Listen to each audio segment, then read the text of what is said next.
Ya, iya ada 4 saksi karena satu saksi mungkin akan dihadirkan lagi di hari Kamis karena yang bersangkutan memang lagi tidak berada di Jakarta saat ini.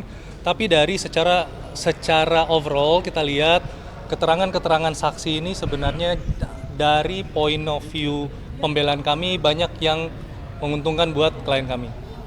Yang pertama bahwa seolah-olah dari PT RBT itu ingin mengambil keuntungan yang lebih, terutama yang menambah peleburan dan pemurnian. Ternyata setelah disajikan di persidangan, memang sejak awal pemurnian itu sudah dikerjasamakan. Karena memang secara kapasitas produksinya ada permasalahan dan tidak semuanya beroperasi.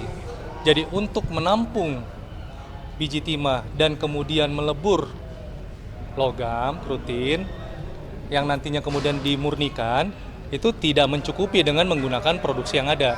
Kemudian rekan saya juga sudah menyampaikan bahwa terkait dengan tadi ada dari saksi menyampaikan bahwa kapasitas produksinya PT Timah mencukupi kok untuk melakukan produksi peleburan logam timah. Ya. Ternyata setelah kita sajikan dengan data bahwa apakah bisa dan memungkinkan dengan perolehan biji timah berdasarkan annual report 2019, di mana perolehan biji timah itu 83.000 ton. Kira-kira memungkinkan nggak untuk kemudian smelternya PT Timah yang kapasitas produksinya hanya 42.000 ton itu mencukupi? Apalagi fakta yang kami temukan bahwa tidak semua tanurnya PT Timah itu beroperasi pada saat itu. Jadi dari 7 hanya ada 6. Ini juga menunjukkan bahwa sebenarnya pada saat itu manajemen direksi PT Timah mengambil keputusan, mengambil kebijakan untuk melakukan kerjasama dalam rangka apa? Dalam rangka meningkatkan produksi biji timah PT Timah, meningkatkan produksi logam PT Timah, yang di situ ada unsur mulianya. Kalau kalian lihat di laporan keuangan di annual report, di 2019 posisi PT Timah menjadi nomor 1 pengekspor logam terbesar di dunia. Dan itu cita-cita mulia. Kemudian sekarang dipermasalahkan di dalam kasus ini miris. Kami lihat ini miris sekali. Jadi memang di 2018 itu manajemen PT Timah kan mau lari cepat. Itu bagian dari program percepatan pemerintah juga tuh. Supaya menambahkan nilai jual, nilai added value, komoditas dalam negeri. Dan gimana untuk mencapai cara itu? Untuk mencapai menjadi pengekspor terbesar di dunia, sedangkan infrastrukturnya tidak mencukupi, maka memang harus ditempuh cara untuk bekerja sama dengan pihak ketiga, dengan pihak swasta. Nah, pada saat melakukan itu sudah dilakukan kajian juga, nilai keekonomisannya bagaimana, apakah PT Timah mampu mencapai target tersebut dalam waktu yang singkat. Nah, itu akhirnya kemudian ditentukanlah masih mendapat profit juga ketika melakukan kerjasama dengan swasta. Itulah yang dilakukan. Nah, sekarang kemudian menjadi masalah, itulah yang kemudian mau coba kita luruskan.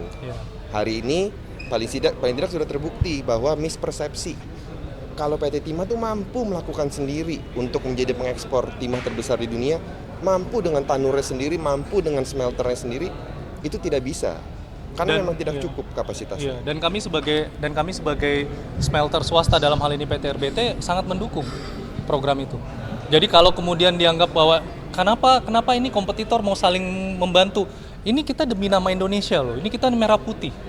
Jadi jangan selalu di-frame bahwa ini kompetitor, kok kalian mau bekerja sama? Enggak. Bukan kompetitor justru. Ini tujuannya kita mau mencapai produksi logam, penjualan logam terbesar di dunia, ya harus bersatu. Nah, kemudian poin kedua tadi yang paling penting adalah hari ini kan yang paling besar digadang-gadang mengenai kerugian akibat lingkungan. Ya. Hari ini terbukti lagi dari saksi yang hadir, dibilang kalau KLHK itu Kementerian Lingkungan Hidup selalu melakukan audit PT Timah, dan PT Timah itu selalu proper hasil auditnya. Dari tahun 2018 yang disebut-sebut ketika masa kerjasama smelter hingga sekarang pun masuk kategori proper. Jadi tanda tanya juga, gimana bisa dianggap merugikan ke lingkungan hidup tapi sedangkan di audit aja hasilnya selalu proper. Itu jadi kita itu mesti diluruskan juga nih mispersepsi. Tadi juga sempat ditampilkan, mungkin rekan-rekan media juga sudah lihat. Tadi kita menampilkan salah satu berita. Sebenarnya 2015 Presiden Jokowi sudah menghimbau kepada masyarakat dan PT Timah untuk kemudian melegalkan penambang inkonvensional. Bahkan Presiden sendiri tidak pernah menyebut bahwa penambang-penambang masyarakat ini adalah penambang ilegal. Enggak. Kalau di berita itu penambang masyarakat ini adalah penambang inkonvensional, bukan penambang ilegal. Dan terbukti juga tadi berdasarkan penjelasan salah satu mitra penambangan, dia sendiri memiliki tanah. Ini yang juga kami berkali-kali mau tunjukkan di persidangan bahwa apa yang dimiliki IUP yang dimiliki oleh PT Timah tidak serta-merta bisa diartikan bahwa penguasaan hak atas tanahnya juga menjadi milik PT Timah. Tidak. Dua hal berbeda. Karena IUP itu bukan bukti kepemilikan. Makanya tadi saudara dari saksi, salah satu saksi yang punya CV menyampaikan bahwa kalau seandainya ada yang melakukan kegiatan penambangan di tanah dia, walaupun itu sudah dapat SPK dari PT Timah, apakah dia berhak untuk mengusir? Dia bilang dia berhak untuk mengusir. Karena tanah punya dia. Jadi ini juga yang bagian yang harus kita luruskan, persepsi ini harus kita luruskan, bahwa jangan disamakan antara IUP, izin usaha penambangan, dengan bukti kepemilikan lahan. Jangan disamakan IUP dengan bahasa bahwa dengan adanya IUP kita sudah memiliki semua biji timah itu. Belum tentu. Karena ada aturan yang membatasi, ada pembatasan-pembatasannya seperti itu. Ya. Tadi juga kelihatan Bang Harvey full senyum ya setelah sidang, itu tanda seperti diringankan oleh saksi-saksi yang ada apa gimana? Ramah aja, Bang. Ramah aja. Tapi yang pasti gini, yang pasti adalah dari klien kami, seperti yang sebelumnya saya juga sampaikan kan, klien kami ini sangat serius menghadapi persidangan ini. Jadi poin-poin yang dia rasa sudah cukup disampaikan dalam persidangan, itu saya rasa wajar jika semua orang tersenyum. Tapi masalah kemudian nanti putusannya seperti apa, itu balik lagi ke keyakinan hakim.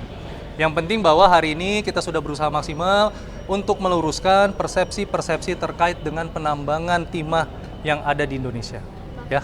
Mas Haris, nanti siapnya mungkin pada mancing sedikit, Bang Harvey tetap rapi di setiap tampilan di persidangan ini, Bang. Masa harus berantakan sih? Kita menghormati persidangan. Iya. Itu ada nanti kalau dia berantakan, majelis hakim merasa itu nanti konten. Rambut tetap pelipis di persidangan. Waduh, kalau itu saya nggak mau bahas ya.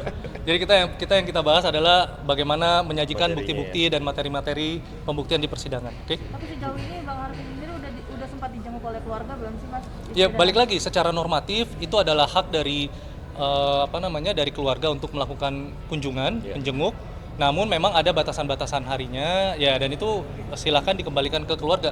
Yang pasti kalau ada kunjungan, balik lagi ya, itu secara normatif diperbolehkan untuk dijenguk atau dikunjungi. Tapi Hari ini kita menghadirkan untuk lanjutan sidang perkara dugaan tindak pidana korupsi tata niaga komunitas pada wilayah IUP PT Timah.